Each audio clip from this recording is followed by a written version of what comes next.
This is Mississippi Broadband Connect Coalition. Now, this is the last year of it, but this has been our effort to make sure we expand broadband connectivity across the state of Mississippi and connect with other states and other nations around the world. The grant that has helped fund this is going away, but we will not let that end. We will bring on Connect Mississippi, a new nonprofit organization that will continue to move forward technology in this state through the private and public sector. The name of the organization, Mississippi Broadband Connect Coalition, that grew out of a task force under Governor Barber in '09, and then we were formed in '10 with a grant from the federal government that we applied for and got of $4 million for development of a strategy, a roadmap, a plan for the state of Mississippi, how we expand our internet connectivity. We were the least connected state in the nation, and now we're making our way up the ladder because of this roadmap and strategy, and a lot of these companies represented today and entities having deployed major applications across the state, and we're actually in a leadership role in several of them, such as telehealth and other methods that are being deployed and finding valid uses for people in their homes and in their libraries and in their schools and in their city governments. People underestimate what we've been able to do because of great companies like AT&T and C Spire, a company that started here in Mississippi. We've expanded broadband connectivity throughout the state of Mississippi, so we're in the top 7 for telemedicine in the nation. That's so critically important. You look at companies all across the state of Mississippi, where it's Nissan or FNC, I'm going to expand today, all are doing so because they have the information and technology they need to do that type of work and expand. 1 gigabyte service that's now being offered to some of the homes in Mississippi is a dramatic change to the way we communicate. It's 2 orders of magnitude better than what we have now, which is basically a megabyte, so that 1,000 times that. We are so excited about what C Spire and others are doing, C Spire being the #1 pusher of this right now and doing a great job. We just need to get it deployed in more cities. It will do an enormous amount to improve educational opportunities, distance learning. It'll do an enormous amount for home health care and its ability to do much more work with people from their homes and providing health care services. It will have dramatic effect on entertainment, obviously. Download, upload speeds of that kind are great for entertainment and gaming and things of that nature, and improving just quality of life. So we're excited about it. It's needed. It's going to be coming. And it's like asking, well, why did we need the interstate system? We already had highways connecting America. Well, now nobody would ask that question again. So let's get pushing on with it. And I think it becomes more and more apparent as we knock down these barriers in the state to connectivity. The networking effect is profound and will be a dramatic improvement on quality of life and on economic benefits to our citizens. Another thing that we've accomplished in Mississippi broadband tax credit that was passed by the legislature to incentivize the expansion of broadband into some of our rural, unserved areas. Also, we were responsible for the creation of the Mississippi Telehealth Association to promote health care across access throughout our state, and now is one of the leading such efforts in the nation. We're going to talk to you more about that today after lunch. Have a presentation. It's a real success story of how you can use this technology to reach people, physicians, and individual patients to not only improve the cost effectiveness of reaching our rural state with better services, but it also improves the quality of health care. Immediate access to information about stroke, for instance, is much better than trying to transport a person by helicopter here to UMC in Jackson. There are significant differences being made in people's lives because of this Healthcare Connect effort, and I'm very excited about it. I want you to hear about it today, which we will have, I think, after lunch. There have been many other solutions and efforts that we're very proud of, and you're going to see some of those today, and then others. Just go to our website and you can see a lot of the ideas people have had. One of the things I must tell you that concerned me when we got started with this, it's like that first telephone salesman. Who are you going to talk to? Do the people of Mississippi in rural areas who aren't now using the internet because they may or may not have access, are they going to use it? Do they want it? Do they need it? The study that we did in 2010 said an awful lot of our population didn't think they had a need for it. My theory has always been that's because they didn't understand it. As Steve Jobs famously said at Apple, we don't invent things you want, we invent things you never thought of. And they just passed the unbelievable mark of becoming the first corporation in the world to be valued at more than $700 billion by developing things that you didn't think you needed. The internet is such a phenomenon, and as we reach out further and further with our efforts, it's quite important that we find uses that people find helpful to them in their lives, whether, again, it's looking for a job, looking for training for a job, or looking for information or accessing shopping areas, things of that nature, where they can't get access to stores. So as a very rural state, it's very important that we continue on this effort. Good morning. Good morning. Well, Terrell takes me back. He's right. He and I began to work on technology when I was state auditor. I've told you the story. I won't bore you with it again, but I went off to a national state auditors meeting, and everybody was talking about these portals that all the states had. And they were talking about whose was the best and how the connectivity was so important. They were going to begin to provide services and information to the taxpayers and all forms of life and make government services available on this internet. Well, I'd heard a little bit about it. I had young children, so we, like every family, went out and bought one of the home computers.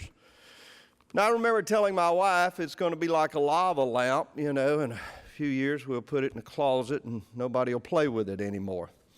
Boy, I missed that one a little bit. And see, that I came back from that meeting so excited because I realized I needed to find out more about our portal in Mississippi. What did it look like? For goodness sake, surely we had one, and if we had one, it had to be great. We had folks like Jim Barksdale living in the state. He may have been here in those days. He may have been out discovering a new industry.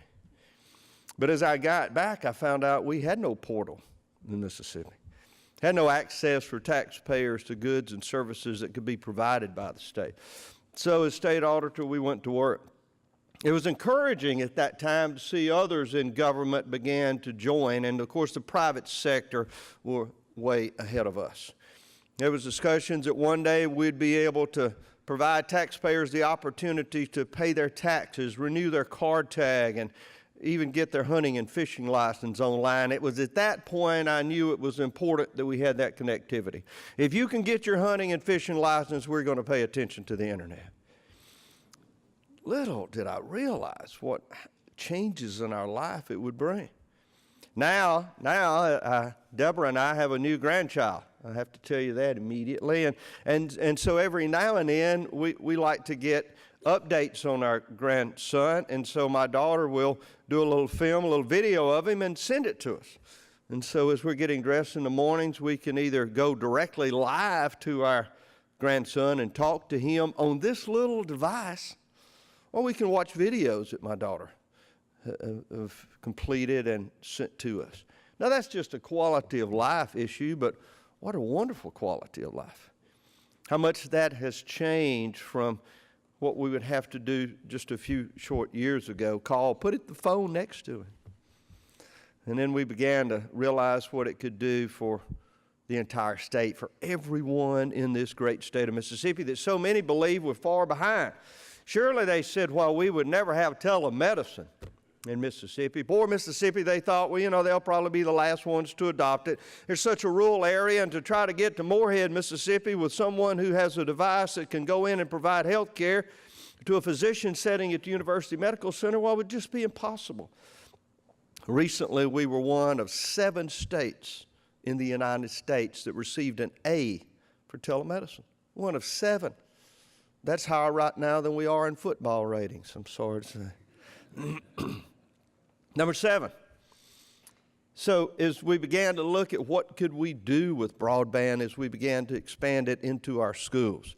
You know, when I taught at Mississippi College, every student, the children that were in my class, and they were children, they were younger than my children, so I thought they were children, but those children that came into that study and came into that learning environment, immediately went to their devices. They all set their laptop and their notebooks on their desk, and they opened them up. And I was very excited about that. But what did we tell our children for years? We said, you've got all the world's knowledge at your fingertips, but don't you dare bring it into the classroom. You've got to leave it at home or make sure that it's not with you. Why? Now we're understanding and experimenting, and successfully, I might add, with the opportunities of having a child be able to learn and teach and interact with their other classmates and with their teachers anywhere on that campus and even at other distances with this device. Certainly, we are going to change the way we teach our children forever, because they get most of the information, good or bad, now on the internet with the device that their parents gave them for Christmas, after saying, my child will never get one of those until he's 17, and when he's 12, he's got one. Yeah, you give up pretty easily, don't you? But I can tell you, it would not be here. We would not have the leadership opportunities that we've had in industry, in education, and healthcare, and the quality of life if it had not been for the Mississippi Broadband Connect Coalition. If this organization had not existed, we would have been 40 or 50. We would have been back there. This is my third year of speaking to you, and I think it would be my last. Now, next year, I hope to come and talk to Connect Mississippi as we go about connecting Mississippi. Now, I know the people who are in the audience now that represent the industry that are out there investing in the infrastructure that is necessary. I see C-Spire and AT&T, and I'm sure there's others, and if I don't mention, come to my office and tell me what good things you're doing for Mississippi, and I'll be glad to put you on there, because I know you're out there. It is the industry that will make this happen, along with Connect Mississippi. Now, the government can do some good things. One, we'd try to stay out of your way. We'd try to stay out of your way and let you move your industry forward without unnecessary regulations or burdensome taxes. And we've tried to do that in the Mississippi legislature. We can continue to support forums such as this one, where we bring the public and private sectors together and determine what's the best course of action, how we can move forward in a determined and fast pace for the future of Mississippi. We can do those things, and we'll continue to do that. But it is the private sector that will make this happen. It is the private sector that will make sure that the broadband connectivity that we need to bring that health care to that home in Sunflower County will be there. It is the fiber to home, fiber to business that will help bring us new industry into the state of Mississippi. I'll leave here and fly to Oxford, Mississippi, where FNC will make a new announcement.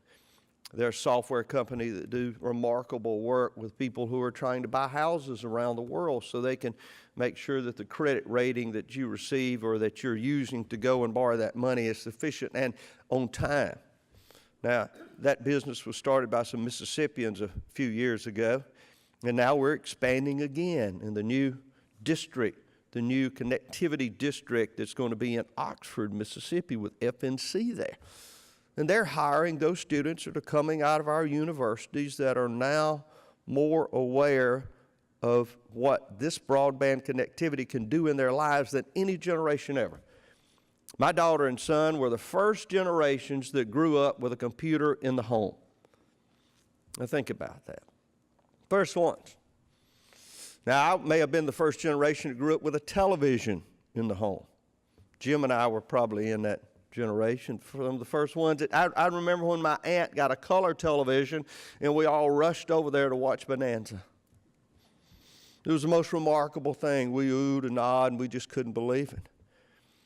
And I'm not sure that we've reached our true potential with television. It's entertainment, of course, but with this new opportunity, with this new world that we live in of information now, we can not only provide entertainment, and it is entertaining to be able to, not long ago while my wife was doing some power shopping, the First Lady was out. She's a purchasing agent at the house, and I'm the comptroller, so I would try to control it, but she was out doing some power shopping, and I was there with my iPhone watching a football game.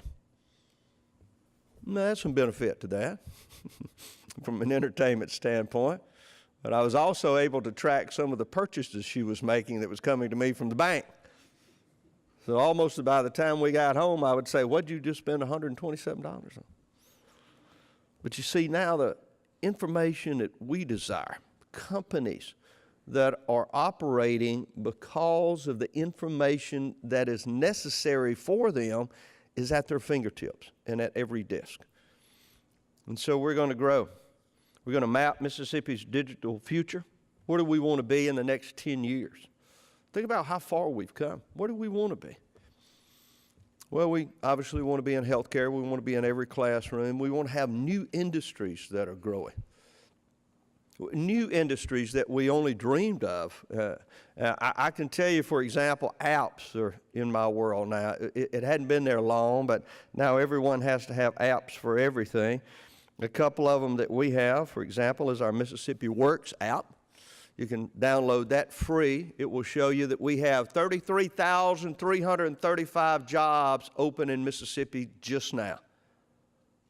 33,000 jobs are available. You can go on and say, well, I'd like to be a welder, one of my personal favorites. It'll show you how many welding jobs that we need, where it's located. It will show you, it tracks this particular device, and it will show me how far a job is from me to that job location. It'll allow me to apply for that job, all holding this in my hand.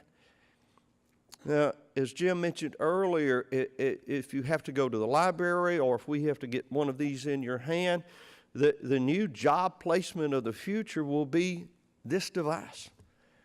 You will be able to take this device and talk to your physician. You will be able to hold it against your chest, and he will be able to say, it does sound like your heart rate's up just a little bit, and I can tell if you'll put your thumb on the screen, your temperature's a little high. You may want to go see a physician, or I may need to prescribe something for you. So as you flip the screen, you will find a pharmacist who will negotiate that opportunity for you to get the medication that you need. It's coming. It's all going to be there because of the hard work that you're doing. I'm going to go and open another business. It's interesting, as I looked at my schedule this morning, I told the staff I got a little exhausted looking at it. We fly to Oxford and open up FNC, expand it, and then we go over to Tupelo, Mississippi for one of our Mississippi Works tours with our area development partnership there in the Lee County, the Pull Alliance in Tupelo, Mississippi. We'll come back. Tonight we have a meeting with the 60 top entrepreneurs in the state of Mississippi. Jim, y'all coming? All right, Jim will be there and his lovely wife, Donna. So we're going to recognize some of the people, at least now 60, who have changed Mississippi through their entrepreneurial spirit. You see, we're number 5 in the nation for entrepreneurial success. And so we're going to have them in the mansion tonight and say thank you, and then say, oh, by the way, if you want to expand your business, we got people here from MDA that can help you do that. But all along, just today, everything I am doing is related to this connectivity, this new Connect Mississippi. The new expansions that we see at Nissan and around the state, the new bio-collaboratory. I wish I had said I invented that word, but Doc, I don't think we did. But the new bio-collaboratory up at Madison, Mississippi, where we've got 6 different companies and 2 nonprofits working together in a collaboratory effort to help move forward healthcare in the state of Mississippi. All of those things that I do each and every day is related to us connecting Mississippi, us having the broadband investment by these great companies that you see. I think in the future you'll see us have communities, entire districts, areas of the state who have such connectivity that we will be able to draw companies to that area that need that particular bandwidth, that particular opportunity for that level of connectivity. And so we can go out and search for those industries that need that. And so we can say we have the superhighway, it's ready for you. All you've got to do is move in, and we're going to help incentivize you to do that. So I get out of the way. I get excited about this because I think Mississippi is very near moving to a new level, not only just in SEC football, but in so many ways, so many things that we are doing now in our industry, our education, law enforcement. With what we're trying to do with connecting law enforcement and first responders, I was speaking about a month ago at the Homeland Security Summit in Tel Aviv, Israel. Now imagine speaking to a Homeland Security Summit in Israel.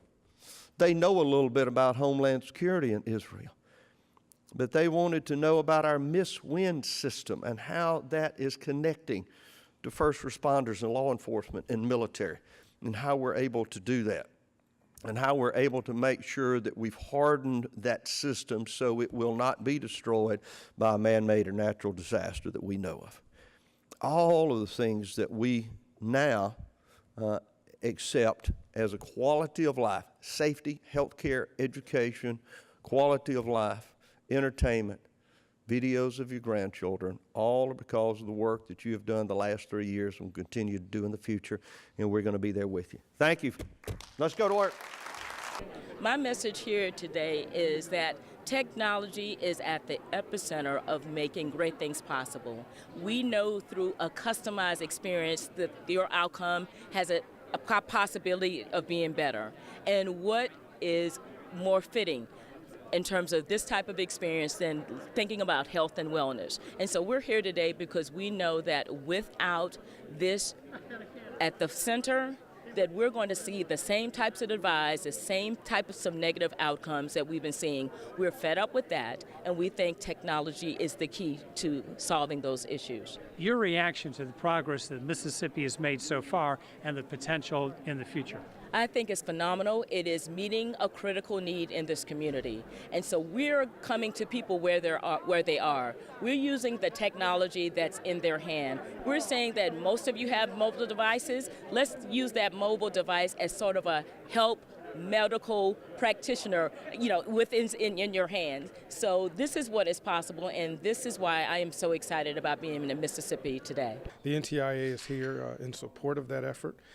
We hope to duplicate and replicate that with other states around the country, and so we're here to offer our support for the activities that are going on here in Mississippi. Your reaction so far to the progress Mississippi has made so far in the area of broadband? Positive reaction. There's still a lot of work to do if you look at some of the data and the trends that we've seen, but this is a great step in the process in the right direction to get all Mississippians connected to broadband infrastructure. Connect Mississippi is going to be a nonprofit public-private partnership, and we're looking to continue to drive broadband availability, broadband adoption, and all areas of the state, because broadband is our ticket. It's the ticket for the state of Mississippi. It's needed in every area of the state, in education and telehealth and workforce development and economic success for the state of Mississippi. One of the things we're real excited about with C Spire is the fact that we're here to be able to tell the story about how we really can bring the future to the state of Mississippi, and part of that future is bringing ultra high-speed internet. A lot of what the governor's been trying to do is to encourage growth of broadband around the state of Mississippi, and we believe that broadband needs to be something better than what many people have expected in the past. We're looking at doing something that's 133 times the average speed of broadband in the state of Mississippi. We're a leader in telehealth nationally. We rank in the top 7 for states with the best telehealth policy and legislation that is supportive and required for a sustainable telehealth model. To take us to the next level, we really have to engage more partners, more healthcare providers and health systems to join in the partnership to build a telehealth infrastructure around the state. What kind of improvements is this making in the lives of people? In each individual's life, it's touching their life, it's providing access to care, it's empowering them to control their chronic disease, and it's really transforming our whole healthcare system. It's bringing healthcare to people instead of requiring them to go get it. The message that we hope to communicate here today is that coding and digital literacy among young children should be included in our school curriculum. We think that by instilling knowledge of code and knowledge of digital skills in our elementary and middle school children, we are preparing them to be productive workers in the 21st century knowledge economy. What will it take to do that? One thing that we're going to have to do is we're going to have to count computer science as a core math or science. That's step one. That incentivizes schools to actually teach it. The other aspect that we're going to have to work on is awareness of opportunities. In the year 2020, there's forecast to be 1.4 million jobs that require people with a computer science degree. Currently, there are only 400,000 people in the United States in that degree program. This is a huge opportunity for the state of Mississippi to really provide a lot of those knowledge workers. We are trying to get started the Mississippi Distance Learning Association. It'll be a state chapter under the United States Distance Learning Association.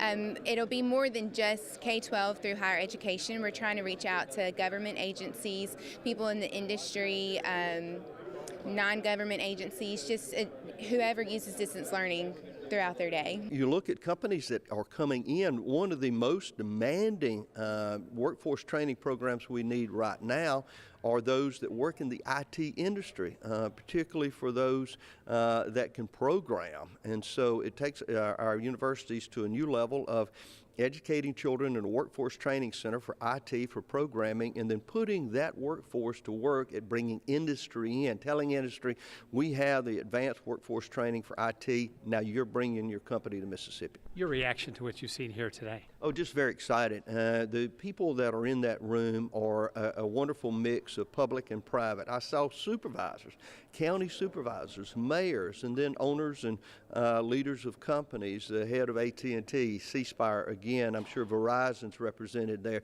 So that's what you need, is that connectivity, not only from an IT level, but from a personal level. My reaction is I'm delighted with the progress we're making with specific implementations of specific projects for broadband connection. There are a lot of people who don't understand it, so we're also in the business of educating and informing, and that's good today. And I've seen a number of connections already made here between people who join together and finding other people who have similar interest at the conference and going up and meeting with them and exchanging business cards and getting connected so that they can work together, and that's what we had hoped. If people have questions like more information, what should they do? More information, they can go to the website on Mississippi Broadband Connect Coalition or Mississippi Connect, which is going to be the follow-on to this organization. We're now through with our 4-year commitment to develop this plan. We've developed and delivered it and now implementing it. And Connect Mississippi is going to follow through on that under Elizabeth Joseph. And we're excited about the work they're going to do.